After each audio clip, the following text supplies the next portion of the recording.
നീ എന്തിട്ടേടി ഇത്ര ആലോചിച്ച് നിക്കണേ? അതല്ലമ്മ, എങ്ങനെങ്കിലും വെളുക്കരുത്. വെളുപ്പില്ല, എങ്ങനെങ്കിലും വെളുക്കണം. നീയാ കാക്ക വെളുത്ത ചരിത്രം ഉണ്ടായില്ലേ? വെള്ള പെയിന്റടിക്കെങ്കിൽ അമ്മേന് പോയേ ഞാൻ വെളുക്കും. ഒരു ദിവസം ഞാൻ വെളുക്കും. അല്ലാതെ കാണാൻ ഞാൻ ചത്തുപോയാലുണ്ടല്ലോ, എൻ്റെ ആത്മാവിന് ശാന്തി കിട്ടില്ല. വെളുത്തിട്ടേ ഞാൻ ചാവും.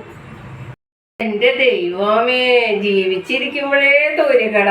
ഇനി വെളുക്കണ്ട കാണാൻ ചത്തു കഴിഞ്ഞിട്ടുണ്ടെങ്കിൽ ആത്മാവിനെ കൊണ്ട് തോരിക്കെട്ട് തരാനാ. പക്ഷെ ഞാൻ വെളുത്തിട്ടേ ചാവും. അതിനുള്ള പൊടിക്കൈകൾ ഞാൻ നോക്കിക്കഴിഞ്ഞു.